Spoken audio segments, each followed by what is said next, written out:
Hello, everyone. Welcome back to another episode of Arohan podcast by Ananta Aspen Center. Today, we have a very special conversation lined up.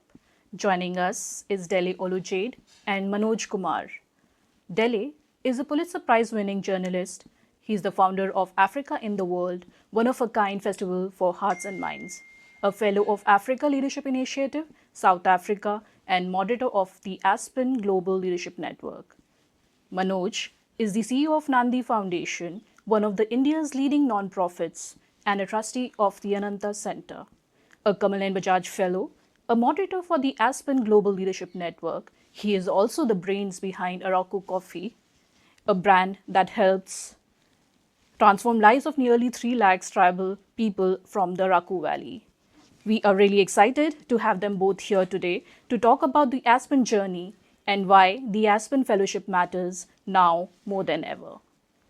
So let's get right into it. Manoj and Dele. Dele, I don't know if I told you this, the India Aspen office, which is the Ananta Aspen Center, is now situated in an extraordinary historic building, which is Pandit Ravi Shankar's house. I don't know if I noticed. you on the noticed way it, in. yeah. So this is. It feels like I we think- are I think- highly privileged to be in this space, to have shared this space with a man of such stature. And No, I'm so glad that Indrani suggested that we have this conversation of yours and John also here, and we should be having a lot of fellows coming here. I very much look forward to it. One of my points of joy, really, when I come to India and see lots of old fellows, friends. Some have moderated Yes. globalization seminars. Many have been in their homes, like James. You, of course, the main reason that I come to India almost every year. And I think people should know that we just came down from your farmers in the mountains just this morning. I know. In Araku. What It's- an experience that was for me. It's a funny thing as that usual. I have more visitors from Aspen all over the world than from Aspen, India, and I should change now. I should work on it. You should start working on that, because it cannot be that somebody like James hadn't joined us in the mountains the past couple of days. I agree. So, it's, So I wanted to get to one point which you may not be aware, that we have now close to 200 fellows in India. This is something like the 10th class going on, wow. and almost beginning to look like A real tribe. represent the 1.4 billion country. That's right. But the most exciting thing is it's now beginning to get traction amongst all kinds of people asking, so what is this Aspen Institute? What does it mean to be an Aspen Fellow? How does one get there? And we have quite a rigorous selection process. And Well, it's I getting, mean, this is a secret society. You shouldn't say it so loud, right? Okay. This thing of ours, La Cosa Nostra. no, but we haven't reached the US level where, they have a file for every candidate and they track the candidate for like 5 years, treat them as a prospect, and then Before they make- tap them on the shoulder. and say you're done. You're in. You're in. So we haven't reached there. But I think one of the objectives Indrani wanted to tease out is maybe reveal one or two secrets of what does it mean to be an Aspen Fellow. So I'm going to ask you this question. Maybe you should say, considering we are probably one of the two people, we are the only two people that I can think of in our circle who have never missed a single Aspen annual action forum in 20 years. Aspen in all the years, the Act 2 as well as all As the well as this So why action forum. Why do you go? I mean, my answer is easy. I go because you're there. Why do you go every year? What is the charm in action forum? The simplest way to answer that actually is that I get to at least see some of the most important people to me once a year. And I know they will gather there from all over the world, because it's not easy for me to go meet all of them in their homes. So this is an opportunity. And why is that important? I think reflecting on it, it's like you belong to an exceptional tribe of highly talented, highly committed people who mean something in your life, really. You know the way it is. We get into one another's lives, one another's family. Your daughter is like my daughter. You met my daughters at lunch in New York, and so on. So over a period of time, this becomes effectively another family that you've built over the last 20 years. And this particular family happens to be all high achievers, all engaged in the lives of their countries and communities, exceptional leaders that help you to set your own standards very high. So I think this is one of the most least spoken things about being a fellow. The fellows, because they're such high quality human beings and leaders, help you to raise your own game, even if it's only subconsciously, because that's the group to which you belong. And I think it's a cliche, but no less true, to say that they become your board of directors throughout the rest of your life. These are the people who you say to yourself, almost unconsciously, if they found out I had behaved in this way, will I still be proud of myself? So it's become a really important part of my life, not because it's so much the Aspen Institute, but that the Institute has facilitated our being able to build these relationships globally of committed, entrepreneurial, innovative, and ethical leaders who are trying to make a dent on the many challenges that face our world. No, I think you said it in a very comprehensive manner. I have a lot of fellows because with James and Sejal, I moderate the India classes. Only off late I do alternate years. So these fellows have become extended family. And many of them have come back to say that while most of the times I am telling lies, the one of the few truths I seem to have said in these classes is the fact that these will be your lifelong friends. And many have said the extraordinary thing is they never believed that at the age of 40, they'll start a new friendship, which is deeper than all the friendship they had in life. That you've had, And very profound. Yet, allow as a group to be juvenile, to be fun, completely. to party, Yes. to say Which things they we- cannot say anywhere else. Exactly, because it is safe for you to say it. It is safe for you despite political or ideological differences, that people feel that they can reveal their true self in this group. So there is a level of honesty there that is really liberating in many ways. There are many people in our network whose politics are not my politics at all. But people, by and large, have this basic decency and the commitment to the public good.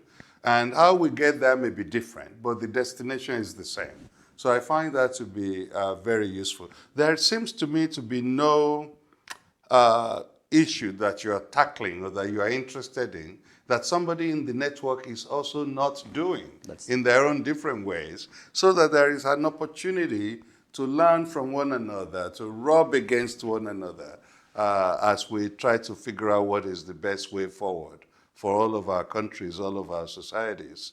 It's especially these challenging times, we need this kind of network where people can still have candid dialogues without hating one another.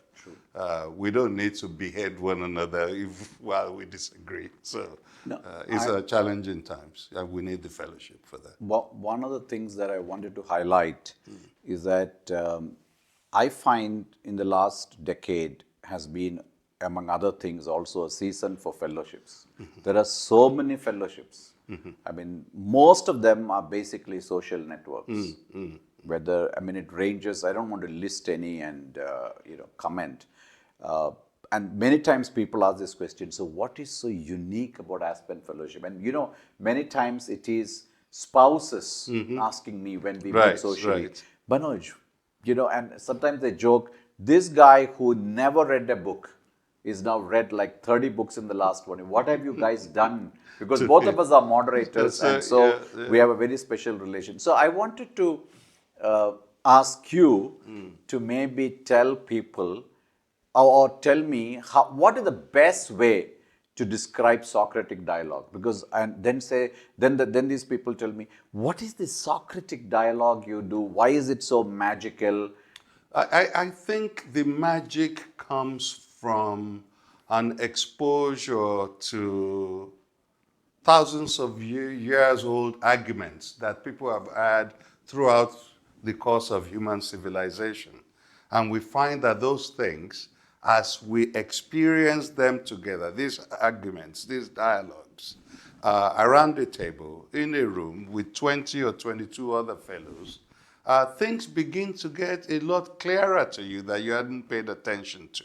It turns out that having a dialogue around a common text that you've all read teases out things that you by yourself would not have thought about it. And you and I are moderators, and we moderate the same text over and over again. And every time there's something new that somebody says in the room. So the magic of these Socratic dialogues is, one, that you have a common text that you discuss, not like a book club type of thing, but actually it serves as a jump-off point for a conversation that is relevant to our world today.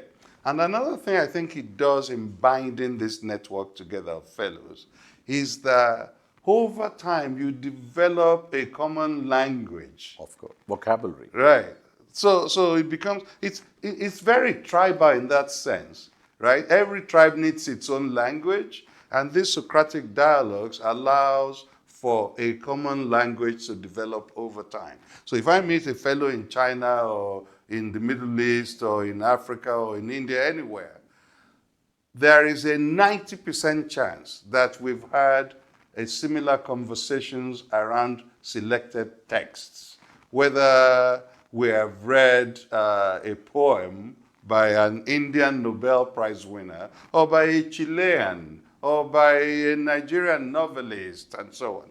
We develop this common language for addressing the challenges that we face in our world, even though these were arguments that may be 3,000 or 4,000 or 5,000 years old. So these dialogues create a special magic sauce, I think, that creates a common bond and a common identity amongst all the fellows. In addition, of course, that we enjoy wine and dining together when the occasion demands it. In fact, I was going to go there. I was told that the readings are often very hard, and if they appear to be light, they're very deceptively light.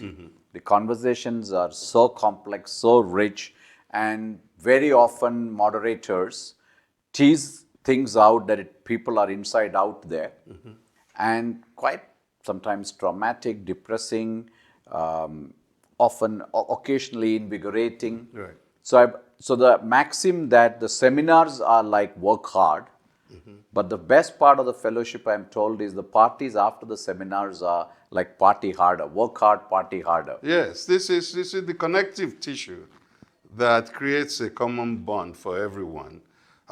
Relies not just in the seriousness of the text that you've gone through together and the emotional highs and lows of it, but afterwards, when you get together at a bar and then reflect on the discussions you had before, and in that way, you start layering stories on the relationships you're building. Also peeling. Or peeling the away, ego, the embarrassment, and that's where the connections happen. And that's where it starts. That's what makes it more like family. You never know someone truly once or twice. It's over time. And those of us who are lucky to have been in the network now for 20 years, that's effectively another generation, right? Absolutely. And so over this time, we've told stories to one another that have provided more texture, more clarity about the human being that you met all of that time ago.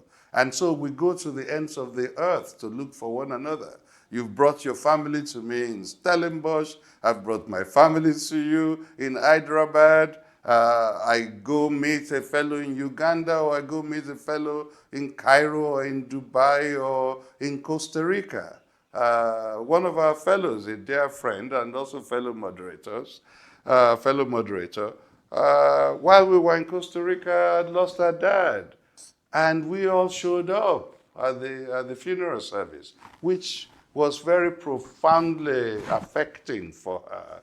And she was so happy to see us there to give her some comfort and to comfort her mother, who had just lost her husband. So these moments that we share together over time create this enormous global army of the good and of the just. So it's one of the most important things that had happened in my life over the course of it. Likewise. In fact, I have remarkably far more profound, deep relationship and friends post Aspen than before. Exactly. Mind you, I thought I had so many friends. Exactly. My deepest relationships are post-Aspen. are post-Aspen. Same here. So Same it's a remarkable thing. And you don't know this when you set out. And over the years, an accumulation of these common experiences creates an extraordinary relationship and bonding that I have not experienced this level of intensity before. You know, as to use the title of Eric Hobsbawm, we live in fractured times now. So, would you, Dele, say something, having been all over the world, to say that what would you say, and this is particularly for India maybe, but for fellows across the world, but specifically for India, if I were to ask, what should like 200 fellows in India, either collectively or individually, do in these times? Is there something that, I'm not necessarily telling form the alternate UN, I'm not saying send relief to somewhere, but tell something that... The first thing I think, and this is the way, instinctively for me, the way it works, the more divided things appear to be, the more I make an effort to reach out to my fellows. So in these times, India, like everywhere else, like my second home, the United States, like South Africa itself, where I live most of the year, is very divided, right? It is precisely what this network is built for. You're saying cross-border? Cross-border. Like Indian, like within India? Within India, that people must reach out to one another even more now than ever. Particularly people you disagree with in the network. To continue to have the kind of dialogue that we're going to have this evening, to show up in one another's homes and sit at the kitchen table and break bread together and eat dal together, as we have been doing in the mountains the past few days. It is more essential now because that's really our only salvation from dissolving into a society of warring tribes and losing sight of the kind of history and civilization from which we came. So I would urge that people reach out even more than ever, the more divided the country is. Anything you want to share that was really funny in the 20 years of moderating you came across? Or maybe not funny in your case, it could be naughty. There are so many moments. So there was the stories that are told include one in particular where one of these corporate types, it's in a seminar room, and having gone through the text, he says, these people are full of quotes because a lot of the things he has heard before, he didn't connect them to the text, like, the end justifies the means. Finally sees that it's in Machiavelli's The Prince. And so he blots out, these people are full of quotes.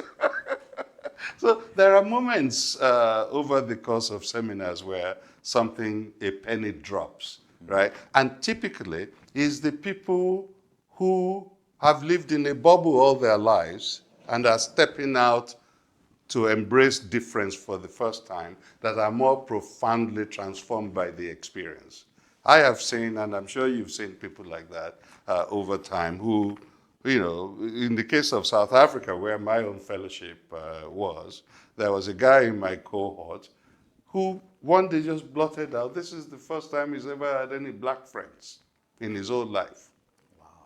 And this has changed him so profoundly, the experience of the fellowship, that's the way the magic happens in it when it is done. Same in India. When it is done properly. No, same in India. Despite our diversity, you know, people still live in bubbles, especially when they are successful. Right. So we have tremendous opportunities created that you get exposed to the LGBT community, you get exposed to police, you get exposed to diplomats, you get exposed to activists and completely polarly opposite political views. Exactly. And the magic is in the selection of the fellows.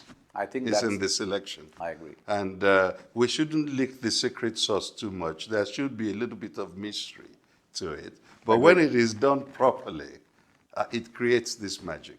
Okay, so to be continued, let's go to the other discussion Indeed. now. We shall now go. All Thank you, right. Dele. I hope that's useful. Thank you very That much. was really good.